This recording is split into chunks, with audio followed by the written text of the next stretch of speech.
हाँ, श्री सुखदेव जी कहते हैं, परीक्षित, गोपियाँ श्याम सुंदर श्री कृष्ण के दर्शनों के लिए अत्यंत ही उत्सुक लालायित हो रही थी, उनके लिए बिलख रही थी। उनकी बातें सुनकर उद्धव जी ने उन्हें उनके प्रियतम का संदेश सुनाकर सांत्वना देते हुए इस प्रकार कहा। उद्धव जी कहते हैं, अहो सूर्यम अस्म पूर्णार्था भवत्यो लोक पूजिता वासुदेवे भगवती यासा मित्यर्पितम मनम दान व्रत तपो होम जप स्वाध्याय संयमे श्रेयोभिविश्चयन कृष्ण भक्ति साध्यते। अहो गोपियाँ, तुम कृत्य हो, तुम्हारा जीवन सफल है। देवियों, तुम सारे संसार के लिए पूजनीय हो, क्योंकि तुम लोगों ने भगवान श्री कृष्ण को अपने हृदय सर्वस्व समर्पित कर दिया है। दान व्रत तप होम जप वेदाध्ययन ध्यान धारणा समाधि और कल्याण के विविध साधनों के द्वारा भगवान की भक्ति प्राप्त हो, यही प्रयत्न किया जाता है। स्वामी का गुप्त काम करने वाला दूत हूँ। मैं अपने स्वामी का गुप्त दूत हूँ। तुम्हारे प्रियतम भगवान श्री कृष्ण ने तुम लोगों को परम सुख देने के लिए यह प्रिय संदेश भेजा है। कल्याणिनों, यही लेकर मैं तुम लोगों के पास आया हूँ। अब उसे सुनो। भगवान श्री कृष्ण ने कहा है कि मैं सबका उत्पादन कारण होने से सबका आत्मा हूँ, सब में अनुगत हूँ, इसलिए मुझ पर कभी तुम्हारा वियोग नहीं हो सकता। हाँ गोपियों, इसमें संदेह नहीं कि मैं तुम्हारे नयनों का ध्रुव तारा हूँ, तुम्हारा जीवन सर्वस्व हूँ। किंतु मैं जो तुमसे इतना दूर रहता हूँ उसका कारण है वह यही कि तुम निरंतर मेरा ध्यान कर सको। शरीर से दूर रहने पर भी मन से तुम मेरी सानिध्य का अनुभव करो, अपना मन मेरे पास रखो। कल्याणिनों, जिस समय मैंने वृंदावन में शारदीय पूर्णिमा की रात में रास क्रीड़ा की थी, उस समय जो गोपियाँ स्वजनों को के रोक लेने से ब्रज में नहीं आ रही थी, वो मेरे रास बिहार से सम्मिलित न हो सकी। वे मेरी लीलाओं का स्मरण करने से ही मुझे प्राप्त हो गई। तुम्हें मैं अवश्य मिलूंगा, निराश होने की कोई बात नहीं है। श्री सुखदेव जी कहते हैं, परीक्षित, भगवान कृष्ण का प्रिय संदेश सुनकर गोपियों का विरह की बाधा दूर हो गई। अब इंद्रियातीत भगवान कृष्ण को अपनी आत्मा के अनुरूप सर्वत्र स्थित समझ चुकी थी। उन्होंने बड़े ही प्रेम और प्यारे सखा उद्धव जी को सत्कार किया और उद्धव जी गोपियों के विरह मिटाने के लिए कई महीने तक ब्रज में ही रहे। गोपियों का भगवान कृष्ण के प्रति इस प्रकार निरंतर प्रेम और सम्यता तन्मयता देखकर उनका हृदय आनंद से भर आया और वे गोपियों के प्रणाम करके उन्हीं के गुणों का गान करने लगे। वंदे नंद ब्रज श्रीराम पादरणेणु भीक्षणम यासा हरिकोध गीतम पुनाति भुवनत्रयम। नंद बाबा के ब्रज में रहने वाली कांगनाओं चरण धूल को मैं बारंबार प्रणाम करता हूँ। परीक्षित, इस प्रकार कई महीनों तक ब्रज में रहकर जब उद्धव जी ने मथुरा जाने के लिए गोपियों से नंद बाबा और यशोदा मैया से आज्ञा ली, तब यशोदा जी कहते कहियो यशुमत को आशीष उद्धव, जहाँ रहे ब्रजराज लाडले जीव कोट बरीश। मुरली दई यह उद्धव चले सखा संग लागे ग्वाल बाल 10-20। अब की बेर ब्रज में बसाओ सूरदास के ईश। ओम नमो भगवते वासुदेवाय। ओम नमो भगवते वासुदेवाय। परीक्षित, सुखदेव जी कहते हैं, परीक्षित, एक दिन सर्वशक्तिमान भगवान श्री कृष्ण बलराम जी और उद्धव जी के साथ अक्रूर जी की अभिलाषा पूर्ण करने और उनमें कुछ काम लेने के लिए उनके घर गए। अक्रूर जी ने दूर से ही देख लिया कि हमारे परम बंधु श्री कृष्ण आज पधारे हैं, तो उन्होंने उनका अभिनंदन आलिंगन करके पूजन किया। कहा, प्रभु, आप प्रेमी भक्तों के परम प्रियतम सत्य वक्ता अकारण हेतु और कृतज्ञ हैं। थोड़ी सी सेवा को भी आप मान देते हैं, कितने सौभाग्य की बात है। सिद्धांशु न सुत कलत्र धनाप्त गेह देहादि मोहरन सना भवदीय मायाम। अर्थात प्रभु, हम स्त्री पशुधन स्वजन गेह देह आदि मोह की रस्सी से बंधे हुए हैं। अवश्य यह आपकी माया का खेल है। आप कृपा करके इस गाढ़े बंधन को शीघ्र ही हटा दीजिए। इसके बाद भगवान श्री कृष्ण ने मुस्कुराकर अपनी मधुर वाणी से मोहित करते हुए कहा, तुम नो गुरु प्रत्युच्च स्वाल्धो बंधुश्च नित्यदा वयम तु खोटस्यास्य अनुकंप्या प्रजा ही वह, अर्थात आप हमारे गुरु, हितोपदेशक और चाचा हैं, हमारे वंश में अत्यंत प्रशंसनीय तथा हमारे सदा के हितैषी हैं। हम तो आपके बालक हैं, सदा ही आपकी रक्षा पालन और कृपा के पात्र हैं। चाचा जी, आप हमारे सुहृदय हितैषियों में श्रेष्ठ हैं, इसलिए आप पांडवों का हित करने के लिए, उनके कुशल समाचार जानने के लिए तुरंत हस्तिनापुर जाइए, क्योंकि हमने सुना है कि महाराज पांडु के मर जाने के बाद हमारी बुआ कुंती के साथ युधिष्ठिर आज पांडव बड़े दुख में पड़ गए हैं। आप तो जानते हैं कि राजा धृतराष्ट्र एक तो अंधे हैं, दूसरे उनमें मनोबल की कमी है, इसलिए आप हस्तिनापुर जाइए और मालूम कीजिए कि उनकी स्थिति कैसी है। आपसे समाचार जानकर ही मैं ऐसा उपाय करूँगा जिससे मेरी वो सुहृदयों को सुख मिलेगी। इस प्रकार अक्रूर जी से मिलकर तथा उन्हें आदेश देकर भगवान कृष्ण बलराम जी उद्धव जी के साथ अपने घर लौट आए। सुखदेव जी कहते हैं, परीक्षित, भगवान की आज्ञा लेकर अक्रूर जी हस्तिनापुर गए।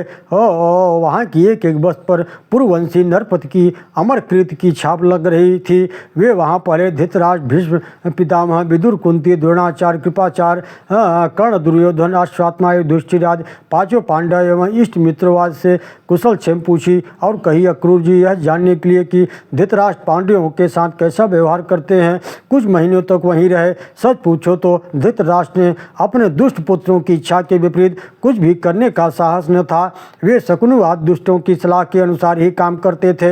अक्रूर जी को कुंती, विदुर जी ने यह सब बतलाया कि दुर्योधन आदि पांडवों के शस्त्र कौशल, वीरता, विनय आदि सद्गुण देखकर जलते हैं। कई बार धोखे से विषपान आदि बहुत से अत्याचार किए और आगे भी बहुत कुछ करना चाहते हैं। अक्रूर जी कुंती के घर आए, वह अपने भाई के पास जा बैठी। देखकर कुंती के मन में मायके वालों की स्मृति जाग उठी। उनके नेत्रों में आंसू भर आए। कुंती ने कहा, मेरे प्यारे भाई, भातृत्रेयो भगवान कृष्ण शरणयो भक्त वत्सल, अर्थात मैंने सुना है कि हमारे भतीजे भगवान श्री कृष्ण बलराम बड़े ही भक्त वत्सल शरणागत रक्षक है। क्या वे कभी इन फुफेरे भाइयों को भी याद करते हैं? क्या हमें कृष्ण कभी आकर मुझको और इस अनाथ बालकों को सांत्वना देंगे? भगवान कृष्ण का चिंतन करके फपक करके कुंती रोने लगी। तब अक्रूर जी, विदुर जी दोनों ही समभाव दिखने वाले हैं। समझाया कि तुम्हारे पुत्रों का जन्मदाता धर्मवाही आदि देवताओं का कहना है कि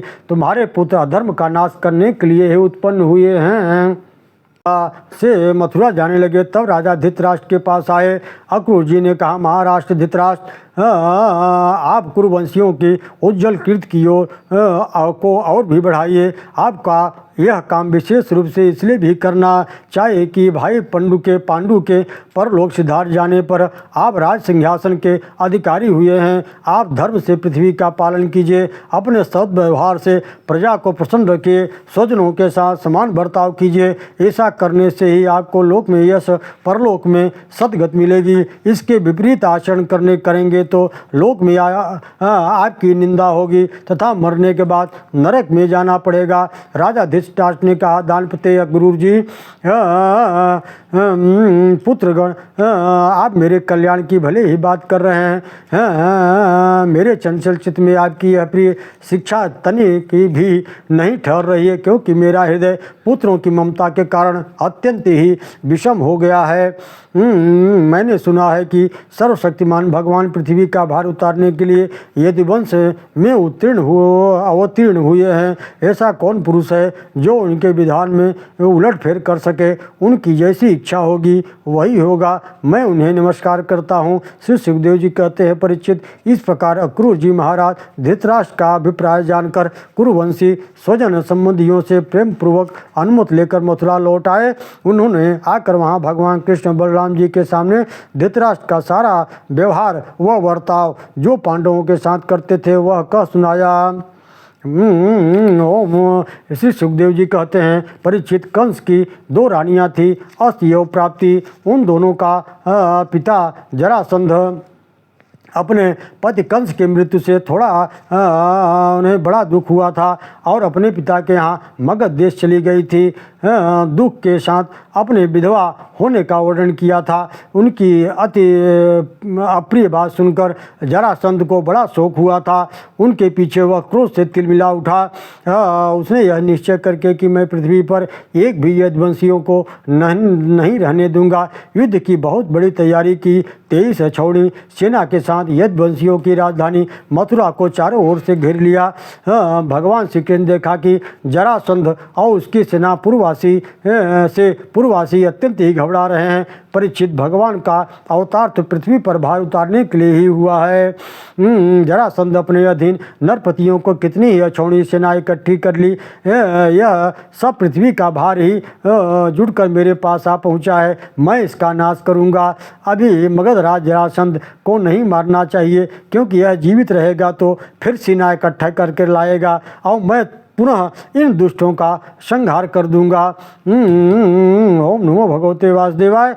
आकाश में सूर्य के समान चमकते हुए यह सोच रहे थे भगवान श्री कृष्ण कि 2 रथ आकाश से उतर आए। उनमें युद्ध की सारी सामग्रियाँ, दिव्य अस्त्र शस्त्र सुसज्जित था और 2 सारथी उन्हें हाँक रहे थे।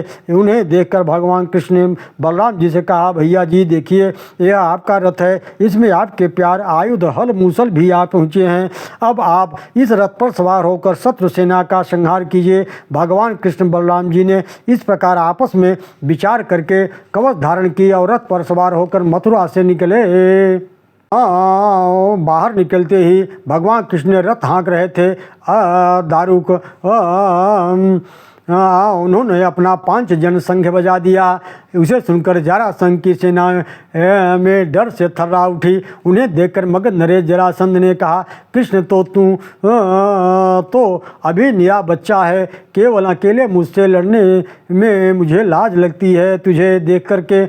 हे हाँ बलराम, यह तेरे मन में यह श्रद्धा हो कि युद्ध में मरने पर स्वर्ग मिलता है तो तू आजा, मुझसे युद्ध कर। भगवान कृष्ण ने कहा, जरा मगधराज जो सूरवीर होते हैं वे तुम्हारी तरह डींग नहीं हाँकते, वे अपना बल परोस दिखाते हैं। देखो अब तुम्हारी मृत्यु तुम्हारे सिर पर नाच रही है। परीक्षित, जरासंध की सेना समुद्र के समान दुर्गम भयानक, बहुत कठिनाई से जीतने योग्य थी। भगवान तो सर्वशक्तिमान हैं। बलराम और कृष्ण ने दोनों ही भाइयों ने बलपूर्वक उसके सारे नरपति को खेल खेल में ही मार डाले। बलराम जी ने जरासंध जैसे एक सिंह दूसरे सिंह को पकड़ लेता है वैसे ही से धर दबोचा, किंतु भगवान श्री कृष्ण के कहने पर उसे छोड़ दिया। जरासंध उस समय बहुत ही लज्जित हुआ। फिर उसने तपस्या करने का निश्चय किया, परंतु रास्ते में उसके साथियों ने समझाया, राजन, यदुवंशियों में क्या रखा है, वे आपको क्या पराजित कर सकते हैं। आपको तो प्रारब्ध बस ही नीचा देखना पड़ा है। परीक्षित, इस प्रकार 17 बार 23 अक्षौहिणी सेना इकट्ठी करके मगधराज जरासंध ने भगवान कृष्ण के द्वारा सुरक्षित यदुवंशियों से युद्ध किया, परंतु यदुवंशियों ने भगवान कृष्ण की शक्ति के वह हर बार उनकी सेना को नष्ट कर दी। जिस समय 18वां युद्ध होने वाला था उसी समय नारद जी का भेजा हुआ वीर काल यवन दिखाई पड़ा। उसने सुना कि यदुवंशी हमारे ही समान वीर हैं। उसने 3 करोड़ मिलेच्छों की सेना लेकर मथुरा को चारों ओर से घेर लिया। काल यवन की यह असमय चढ़ाई देखकर भगवान कृष्ण बलराम जी के साथ विचार किया। इस समय तो यदुवंशियों पर जरासंध और काल यवन 2 विपत्तियाँ एक साथ ही मंडरा रही हैं। इसलिए आज हम लोग ऐसा किला बनाएंगे जिसमें किसी भी मनुष्य का प्रवेश करना अत्यंत कठिन होगा। सुखदेव जी कहते हैं, परीक्षित, जिस समय भगवान कृष्ण मथुरा नगर के मुख्य द्वार से निकले उस समय ऐसा मालूम पड़ा कि मानो पूर्व दिशा की ओर से चंद्रोदय हो रहा है। उनका श्यामल शरीर अत्यंत ही दर्शनीय था।